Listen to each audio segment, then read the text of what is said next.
Hello, I'm going to be showing you the new GangWish Library website. Before, you used to have to go to the My Ottawa portal and log in before you could access the GangWish Library website.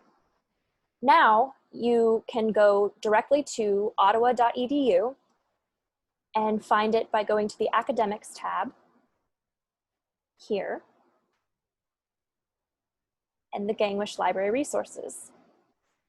When you click that, it will redirect you to the GangWish Library homepage. Here you can find announcements, hours and contact information, and our newsletter.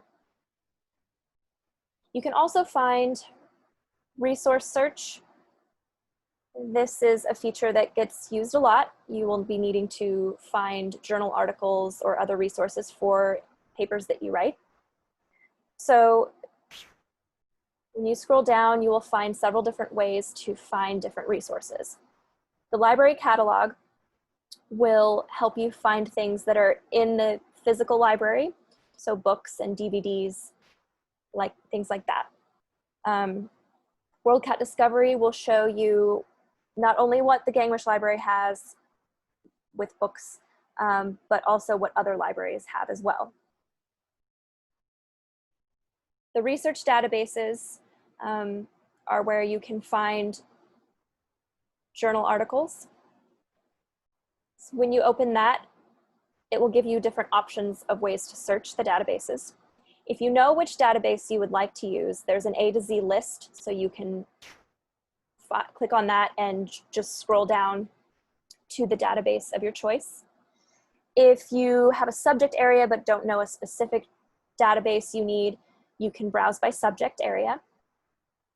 And then the full text finder is just another way to browse full text articles in the collection. You go back to resource search. Another good way to search is discovery. EBSCO Discovery Service allows you to search across all of the databases that the library has.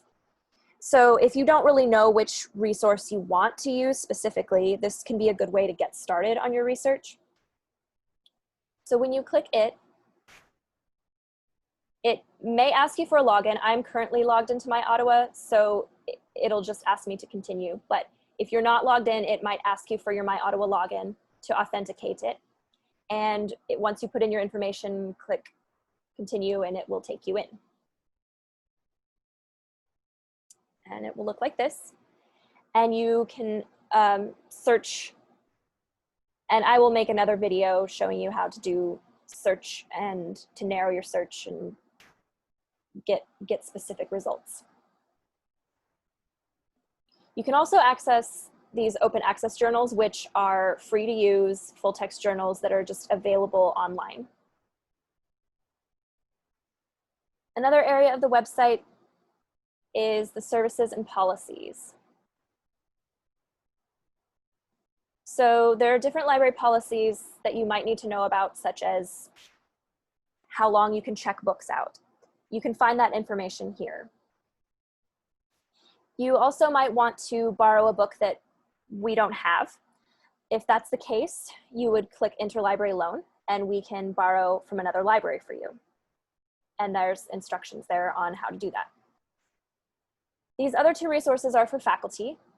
If the faculty member is wanting a librarian to come to the classroom and demonstrate how to use databases specific to that subject area, you can find information for that here. And if you are a faculty member that has a book you want to place on course reserve for your students, you can find more about that here. Research help is a handy area on the website as well. So you can ask online in a chat or view frequently asked questions about the library or email the librarian. Tutorial videos is where you would find something like this, where it's a walkthrough of how to use library resources. LibGuides is another helpful resource that the librarians have created on a variety of subjects. So you can browse all of the guides, they're alphabetical, so if you need art resources, you could click here.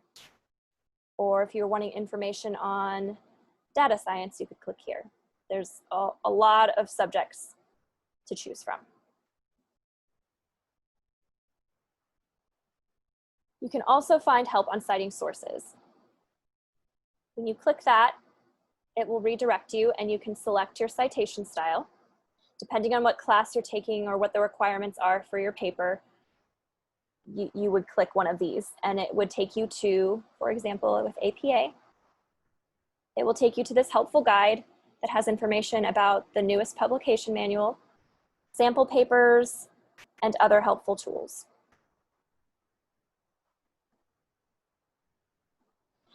The University Repository and the University Archives are digitized collections about the university's history. The repository is a collection of theses, master's theses from previous students on a variety of subjects, as you see here, education, psychology, business, and so on. Those could be interesting for research if you are wanting to see what other students have researched in the past and you're wanting to get ideas for maybe how to expand on it. You could look through these.